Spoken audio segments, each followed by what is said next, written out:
then okay, we talk about then do you have patents around this? Look, Mark Zuckerberg says something. I think Elon Musk is our accent. Says patents are for the weak. Look, in business, like people want to throw the word patent out there. It really doesn't protect you against anything. Like in some medical cases, yes, maybe. The real game here is just secrecy. Like it's like the more you keep this information to get to yourself. Mhm. This data is extremely proprietary. Mhm. Can you patent data sets and can you patent functions? You possibly could. But it really doesn't there's always a lot of ways to get to the set to solve a problem, and it really doesn't protect you. What really protects you here is um, it's challenging to build this data set, right? So that it already creates a barrier to entry in terms of timeline. So you're already like 6 months to a year ahead of everyone else. So if anyone loves this idea today, they're already a year behind us. You know what I'm saying? Even if they have all the resources that they put into it, it's not that you can just like build it up. Training models take time and take very specific data sets, and that when the data set's not available, it takes a while to be able to build that out. So our core moat is that gap that we have, that we're ahead of the game. And it's also like being the first and being the best in the market. That will always be your best pattern, right? Right. And that's what we truly believe in. Right.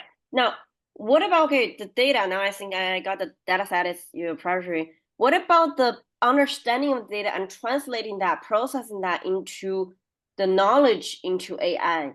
Is Yes. that like did you guys have to code it? Like how did you guys Yeah, that's extremely complicated. Like it's not so again, like let's if we talk about data for a second, it's not a volume of data. What really matters to AI more than anything is cleanliness of data. And part of cleanliness is data is like also like how like okay, so we're talking about, and I'm just gonna throw it out there, we're talking about 20, 30 different categories of jobs. There's probably like maybe 20 different problems that could happen in each of those categories, maybe more, 30 problems. And then each of those might have like 10 different solutions.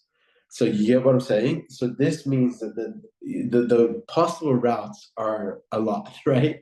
For a problem to be go. And so what's important is not just the cleanliness of the data and the volume of data, but it's how you structure the data and how is the AI reading from that data and understanding that data to keep learning and keep learning.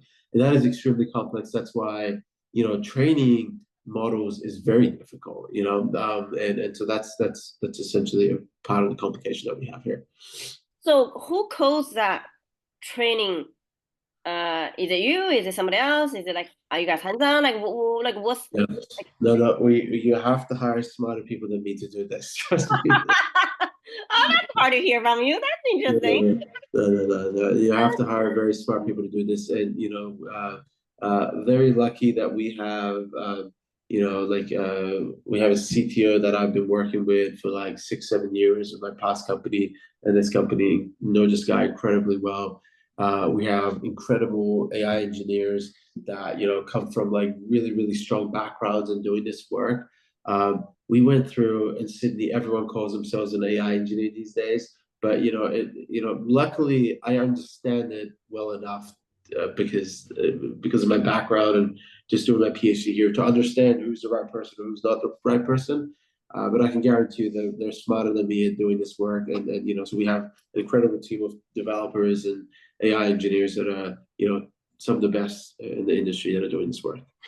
Now, now, if you're not hands-on in that sense, how do you know that they are developing something in the right direction or their methods of reasoning and their methods training AI are in the right direction? Yeah. So, I look, when you're an early company, it's not like you're up in the skies. You're in everything. You, you have to be like, no. Do I put my head in things? Yes. Do I look at the data sets? Yes.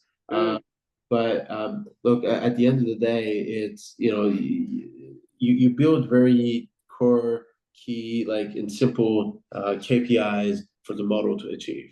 Ah, And then once you do that, you can keep testing it, and that's the real metric. Like so what you started with, and like what are you today, and you can constantly measure the improvements there.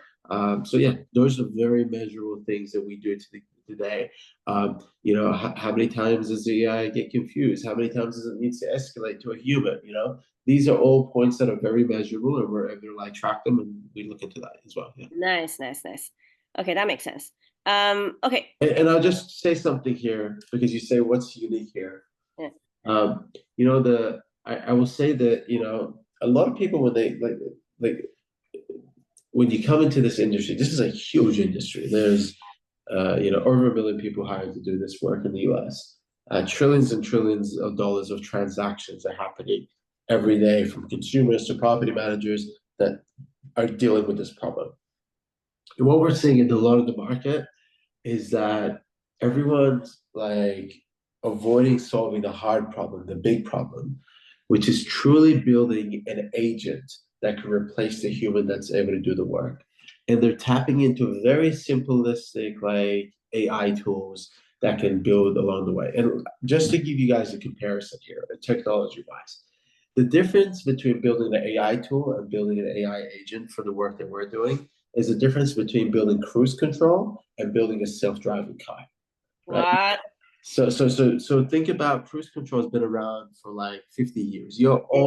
Your old Ford did cruise control. And think about it, cruise control almost does everything that a self-driving car could do too, right? It Yeah. keeps you within the lane, it keeps the distance from the front car, and it keeps you speed. Those three things should make you drive, right? But it doesn't, right? So you get a turn, and sometimes cruise controls can actually keep you in the lane too. But it's all the context. It's like, hey, is the lane smudged or not? Traffic light. Is there a human that's going to run in front of me? This is what makes driving, and there's a huge leap from cruise control to building autonomous cars.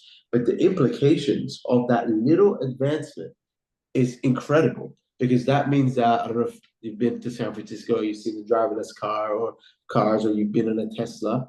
This is the true advantage of that. Like what seems like a small bit of like technology advancement makes it so difficult to achieve and makes all the difference. And what the difference is that all of a sudden we're able to like not only just make people a little bit better at their job, but we're truly able to for businesses displace people and actually do the work better than what they're doing. So we're seeing a lot of success in that. And our first success is really displacing virtual assistants, which has been a huge market in the last 10, 15 Yeah. years, right? Everyone's been hiring VAs.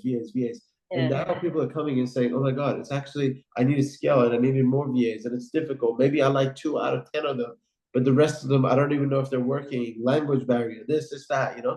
Are they actually good at their job? And this is actually enabling them to allowing those people to hire an agent instead of hiring a person. Yeah. So just for people who didn't know what VA is virtual assistant. Uh, Yes, and usually people like real estate people hire them out of the country, like say from Philippines or from offshore, because it's cheaper. yes. Okay. Okay. Really, really interesting. Like this is, I honestly didn't realize that that's the real deal here. A few months ago. That's exciting. That's exciting.